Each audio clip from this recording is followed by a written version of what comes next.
All right, I want to tell you that my name is, to the state of Colorado, 65788. That's inmate number 65788.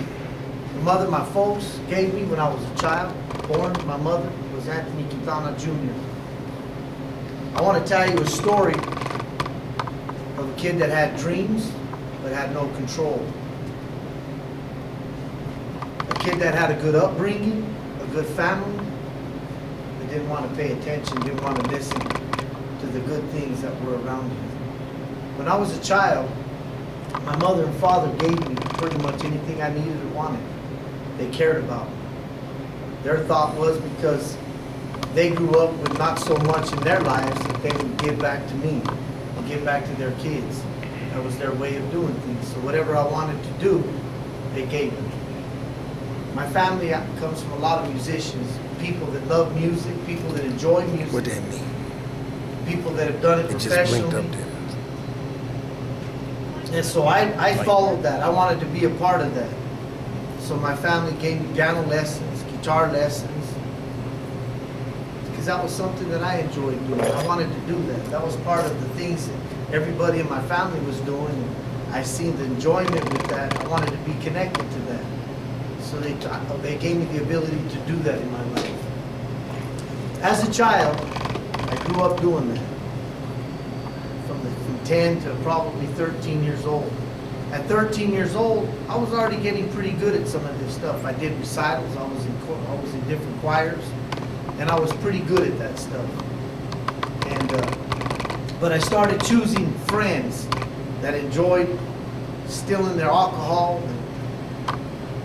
the liquor cabinet from their parents. I wanted to fall into that crowd. The influences the kids that I started kicking with started influencing my life. So as a young kid at 13 years old, I started to rebel from what my family started telling me. My father would tell me, I don't want you hanging around with those type of kids. I don't like seeing this. I seen you drunk, it hurts me. You've never seen me drunk. I've never to this day have ever known of my father ever being drunk. But as a child, I wanted to be away from that. I wanted to be different. I wanted to be like my friends were because they were the cool ones out there. So there I went, started to rebel from anything that my father told me, anything that my mother told me that was good in my life. I continued going to school. I started having problems in school because I was sneaking out, gypping school to go smoke weed with my friends, go steal alcohol from my friend Casey's dad because he had cabinets full. So I started living that type of lifestyle. My school grades, everything in my life started. And it started to do this because of the choices that I started making and who I was hanging out with. The mindset of the people. I didn't want to hang out with the kids that were in choir, that were playing, doing recitals, and in band, and in sports, and doing the right thing. I wanted to hang out outside of that for my free time. I wanted to hang out with the guys that were doing drugs, that were partying, that were staying away from their family. I chose people in my life that were victims, that had already been victims, traumatized through their own divorces. I wanted to associate myself with the hurt with my friend because my friend's mother and father were divorced. He hated everything, everybody owed him something. So I wanted to identify myself with him. I wanted to sympathize. I didn't have that problem at home. But yet I'd go home and I'd take that same attitude to my mother and father. Oh, you're just on my case. Oh, you don't know what's going on. You don't love me. You're just talking. And they're looking at me like my son is changing before my eyes. What's he turning into? Our families are still trying to reach us. They're trying to reach us. What's going on with you, man? They took me to counseling. They took me to positive reinforcements, to different people that could share their lives with me. They knew I loved music so much that they took me to different places. I became really, really good playing the instrument, the guitar. And so my father would start looking up these different places, these different guilds. I like playing blues. So he says, you know what, Hito, we're going to take you, we're going to go see this blues guild, we're going to go over there, and I want you to see these people in action. I want you to see what these people do over here, because they're beautiful, man. You're going to love how they play that guitar. They took me to Texas to go see Stevie Ray Vaughan in concert. I sat 15 feet away from Stevie Ray Vaughan with a guitar in his hand, watching him, enjoying the beauty of that, the magic that that man did with that instrument. And I wanted that to be a part of my life. But as soon as I came back, my choices were to go right to where them kids were, right to where the negative influences were, because I did not have the control of my life to make decisions to do the right thing. And by then, I thought that, you know what, I'm a punk if I don't hang out with Joe. I'm this if I go hang, I'm lesser of a person if I go hang out with these nerds or these guys that are doing the right things. So because I started getting that, peer pressure started hitting, I started choosing the road, the dark road of the negative people. Well, when I turned 16, I got an opportunity. And I met some guys in Kansas. My father showed me them. We went to a blues guild over there. And I met some guys, Rick, James, and these guys were great musicians, and they were starting a band. And they asked my father, I love the way this man plays guitar, man. We want to bring him with us. And he was like, you know, they told my father, we don't drink, we don't party. We're trying to make it in this industry. We're gonna go to the top. Because we got talent, we got people in this thing that are gonna do some good things. So my father reluctantly, because he knew where I was headed, he knew that I was dropping out of school, he knew I wasn't doing the right thing already. He says, you know what? I think these would be some good guys for you to go with. Probably the biggest mistake that he made, having confidence, hope in me, I went with him. I get up there, we start playing little bitty things. We never did anything big, but we started playing different campuses, had little gigs here, little gigs there. I'm a baby, I'm a kid. A lead guitarist with these guys. These guys are putting it down, they're responsible. Rick and his wife took me in, started trying to give me a good life. She started kind of homeschooling me, trying to get me ready so I could at some point take a GED. I didn't want to do that. I didn't want to listen to what she was doing. I didn't want to sit there with her and with a negative mindset. I'd be wanting to flirt with her, my friend's wife. I'd be wanting to do anything but then anything that was good for me. She kept me from going there. But as I started that lifestyle, I was introduced to drugs. I was introduced to cocaine. I was introduced to marijuana. I was introduced to acid. I was introduced to anything under the sun. Anything you could drink, smoke, take, whatever the heck it was, I wanted to do it. That was my lifestyle. And as soon as Q got in that lifestyle, I found a comfortable place. I can get out there with these guys and play music and be comfortable. Not be nervous, not trip, because you know what? I knew I had a couple lines over here, or if I took this little stuff right here, drank a little bottle of this, I can get up there and act a fool. And that was part of the show. That was part of the gig. It was all good. Well, I lived that life for a while. And as a kid, with no control, already making terrible choices, obviously they start compounding. And the choices start getting worse and worse and worse and worse. And I started rebelling against Rick and his wife. All these guys that are telling me, Anthony, where are you going with your life, man?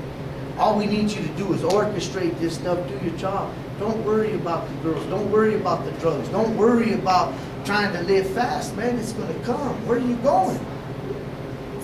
So I seen them now as my parents. So I told them, you know what? I don't need you guys. F you. I don't need you guys. You guys are nobody to me. I don't know you nothing. You need me. Well, Rick tells me one day, he says, you know what, Q, I think you need to go home for a little while and regroup. So I says, this is after a few years, running around, acting crazy. So I get home, Memorial Day.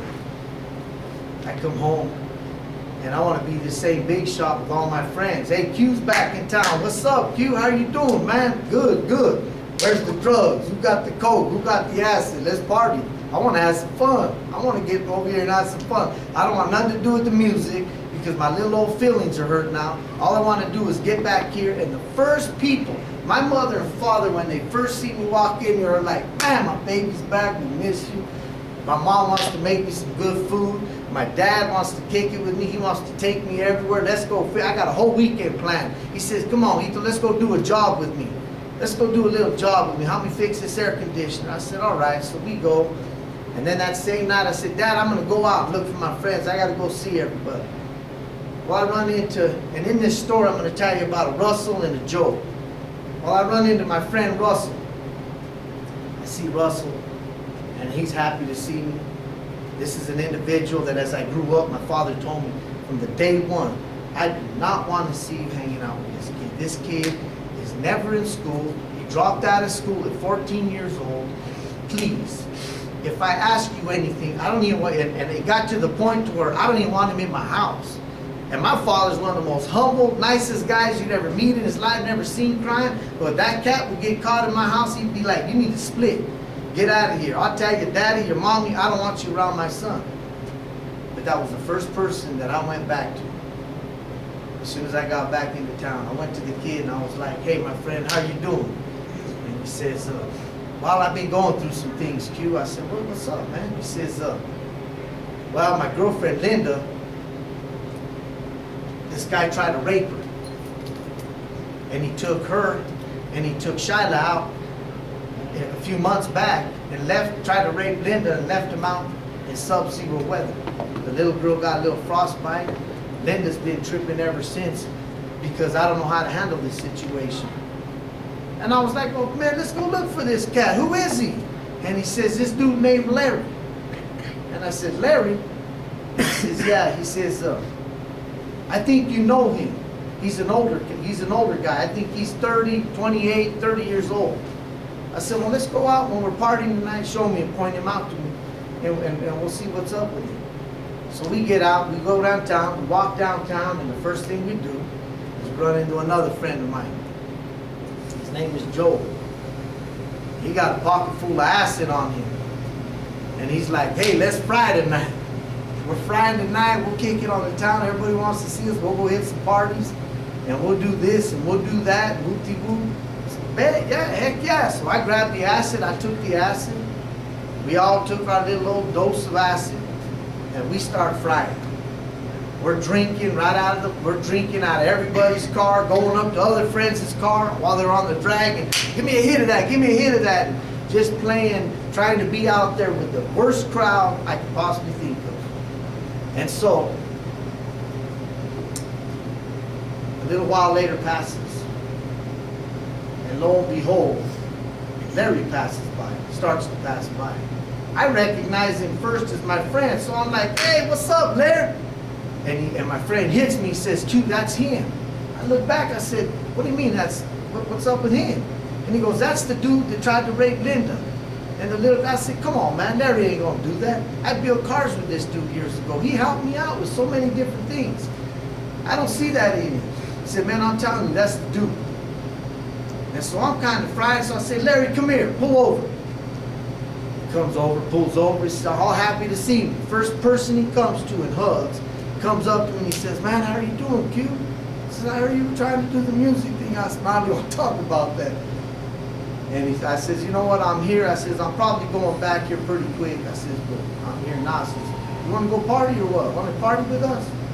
And he says, yeah, I just dropped some friends off at the movie theater. He says, but I'll drive back around and I'll come back. So while he leaves, he goes around the block, goes to go drop his friends off. He had some friends with him.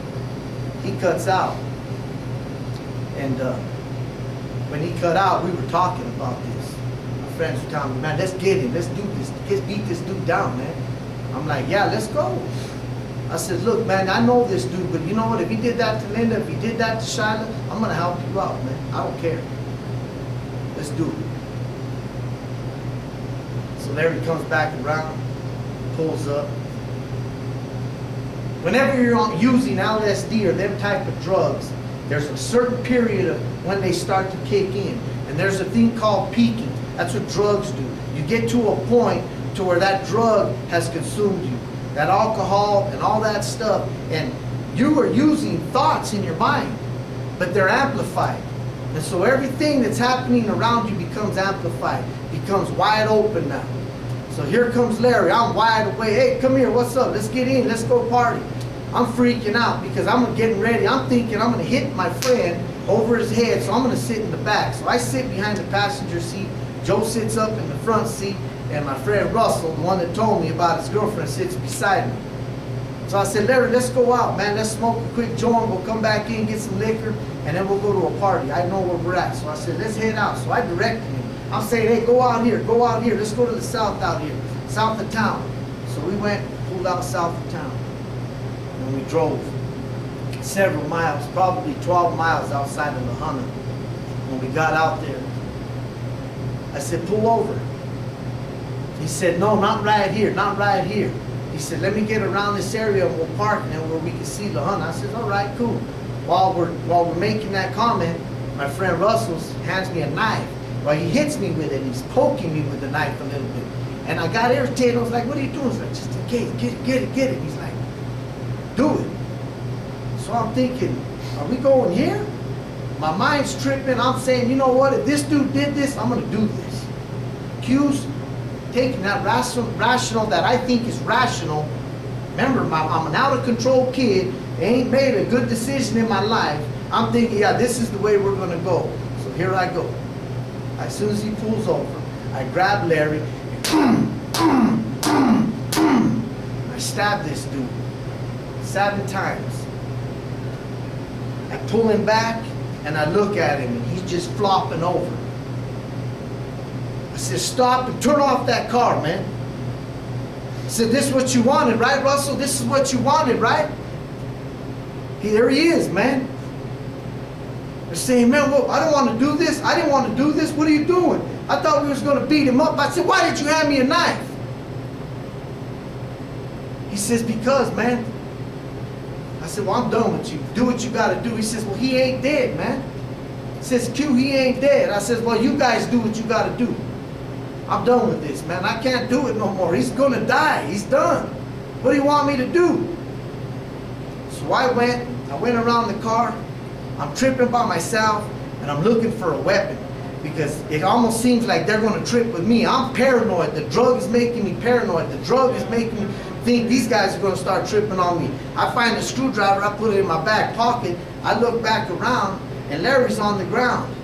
And he's sitting on the ground, kneeling on the ground, and he's saying, please, I pray to you, man. Don't pray to God. Don't kill me, man. Don't kill me. And he's trying to reach up.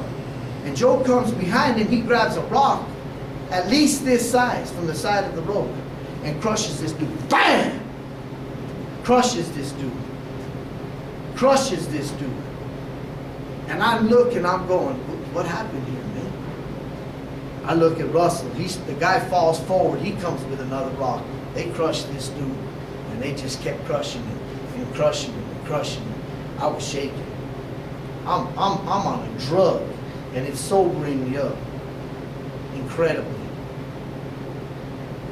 When it's done, we stop, and my friend Joe looks at me and he says, you know what, Q, we need to kill Russell.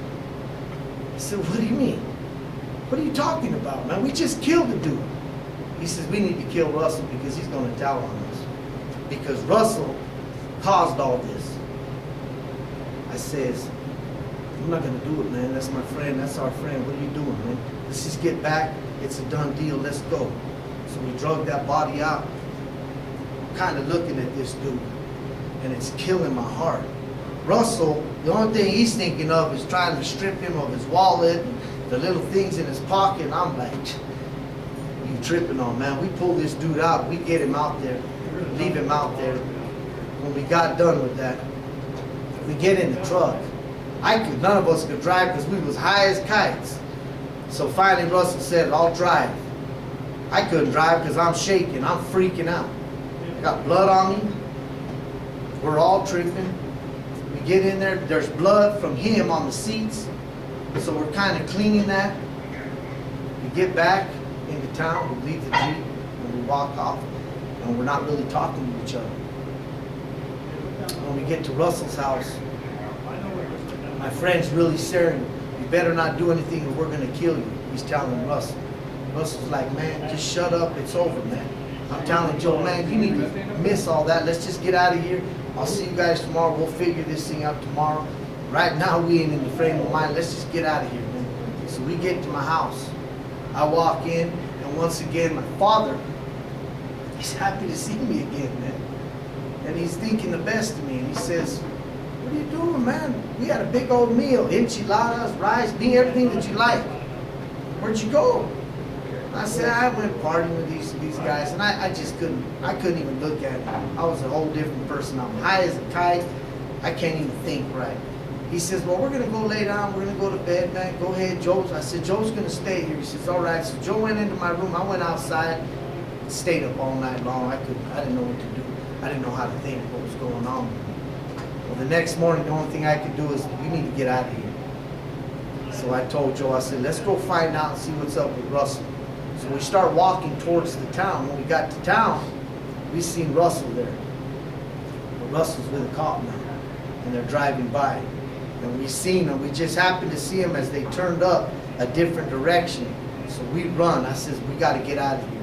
So we go.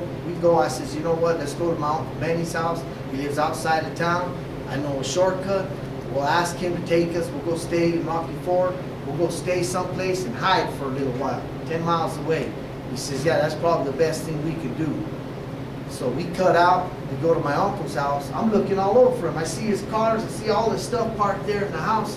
And I know that he's there because I see his stuff there. And we're looking for him. I said, I'm gonna look in the house, go outside and look, because he got cars and things everywhere. It's an old ranch house, and so he's got stuff. He's probably somewhere in there somewhere. So I go outside, I go in there, I go looking outside. I don't find him. Joe's inside looking for him. The next thing I see is Joe walks out and he's got a gun in my uncle's head. And he's walking in like this with a 30-30. And I'm like, hold up, what are you doing? And my uncle says, hey, little Tony, what's up, man? And I said, man, Joe, put the damn gun down. What are you doing? And he said, no, it's not like that, man. It's not like that. I just found the gun. I said, man, you're pointing that damn gun, man. And he says, no, I'm not. It's nothing like that. I said, whatever, man. Give me the damn gun, man. So I got the gun. I took the bullets out, gave him back the gun. And I says, Uncle Benny, man, we're in a bad situation, man. He said, what happened? I says, we were involved in somebody dying last night, man. I got to get out of here. I don't know what to do. He's freaking out. He's like, let's go to your dad. I says, no, not right now, please. I says, they're coming after us. We need to figure out what to do. I'm scared. We're just scared kids. We're down. The drug is worn down. We're in the depression part of that situation. So we get down. We get over there. And finally, my Uncle Benny reluctantly takes us to Rocky Ford. We stop a couple miles from my Aunt Mabel's house. And I grab the gun. I pull the gun out.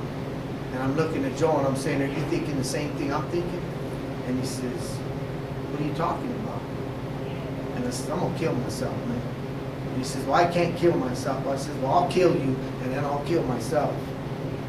Because I wanted done with it, man. I knew it was a wrap.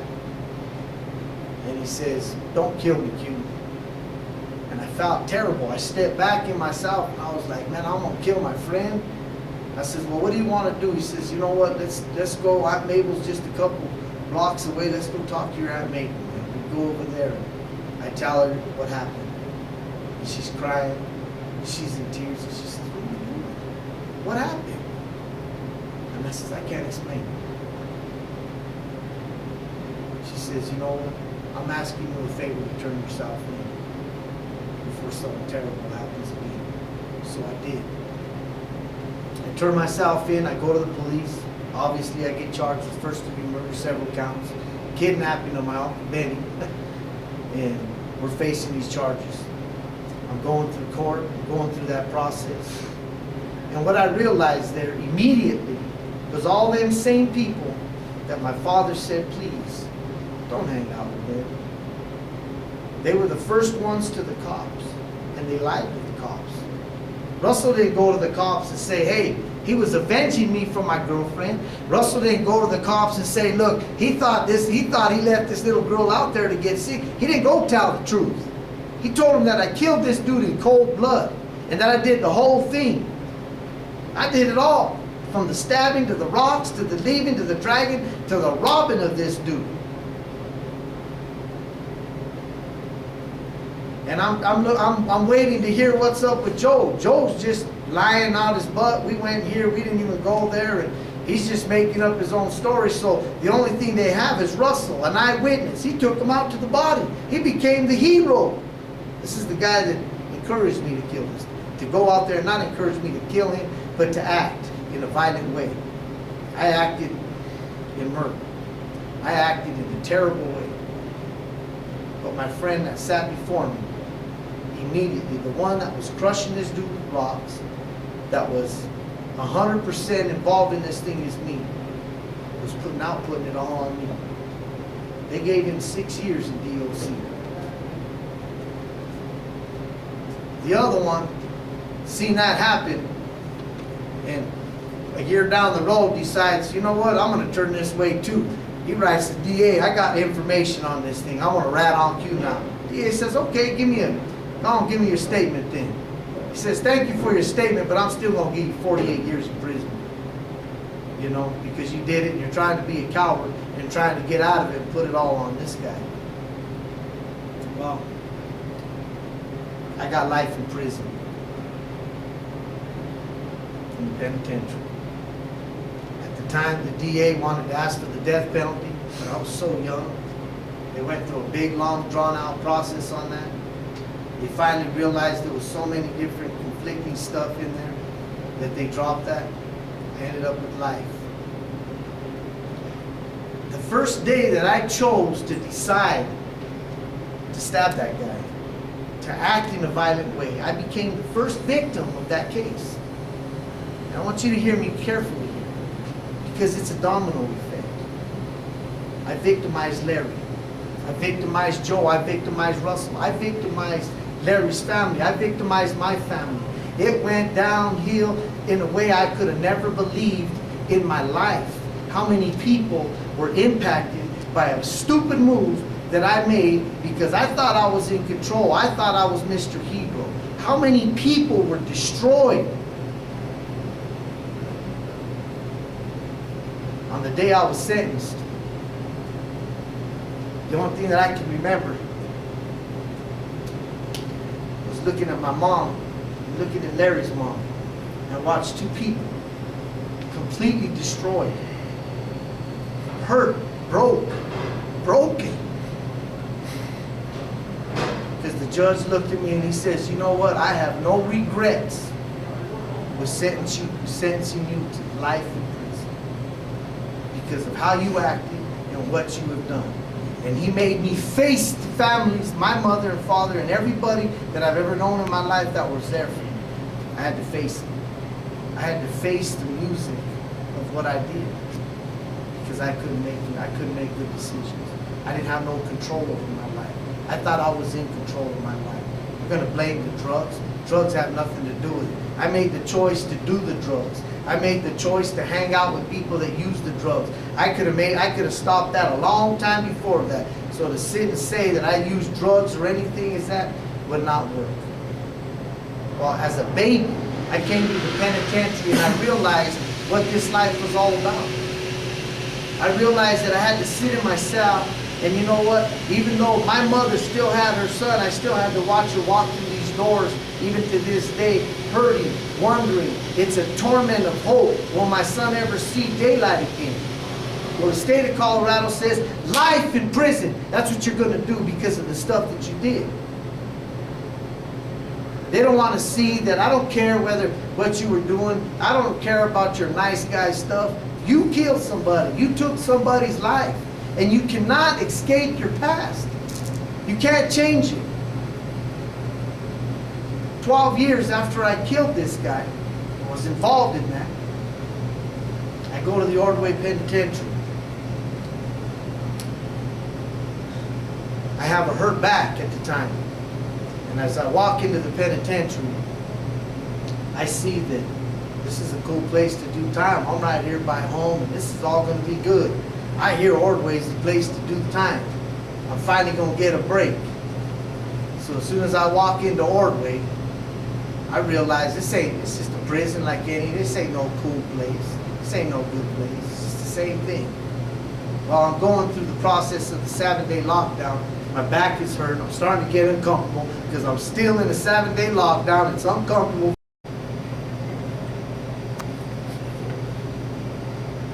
So I go to the Ordway Penitentiary, Arkansas Valley Correctional Facility.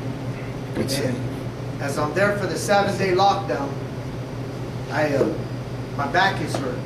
So as I start trying to get to the chow hall, I go to the chow hall and I'm seeing Medline right there, and I'm like, man, I know they gotta have my meds there. Maybe they've got to have followed me. So I walk to the Medline window and I see the lady in there. We're by ourselves because we're the new arrivals and we go separate from the rest of the population.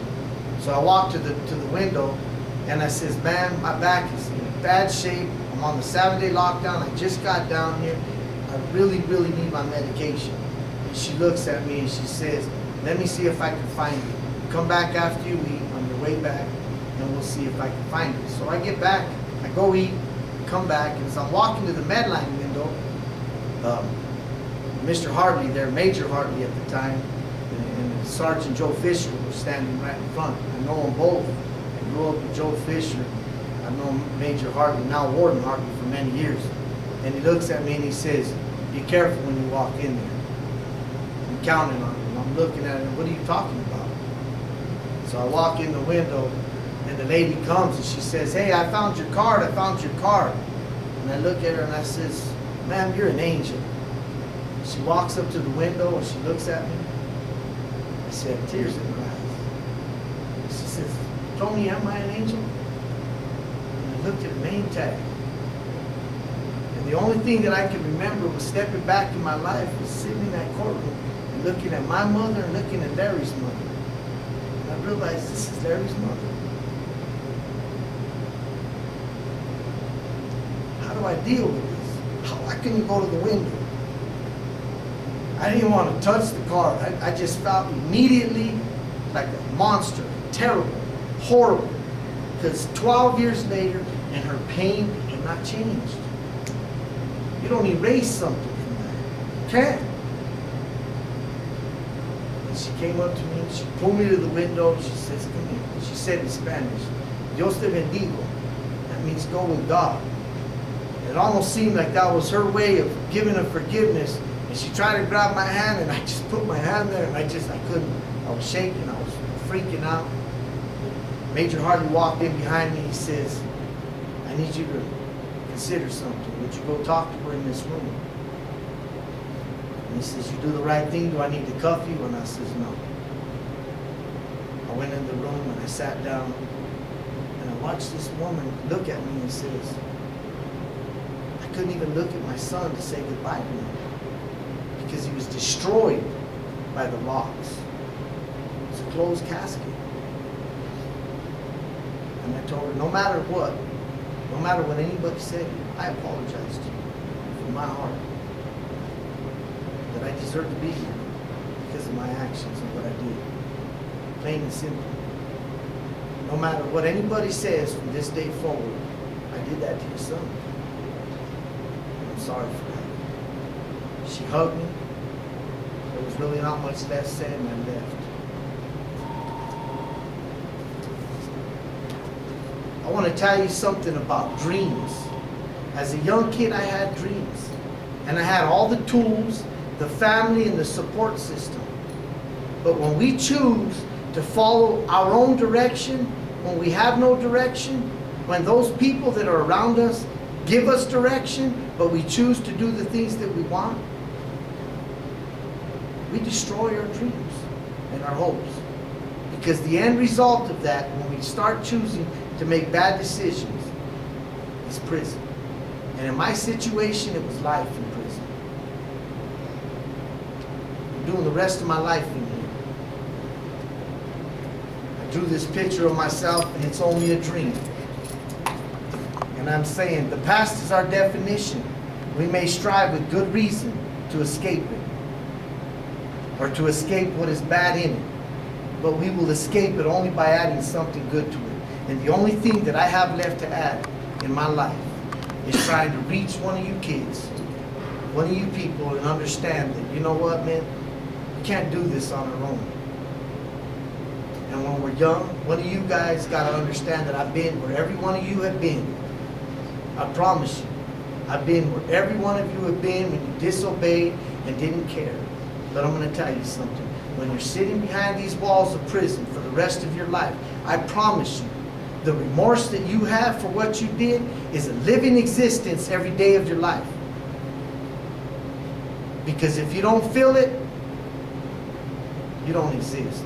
And I exist, and I have to live it. So I'm hoping that I can pour out my heart to you guys before you make them same mistakes that I did. Mr. Quintana, how old were you when you committed your crime? I was 19 years old. How old are you now, sir? I'm 42 years old. I've served 23 and a half years in prison. Thank you, sir.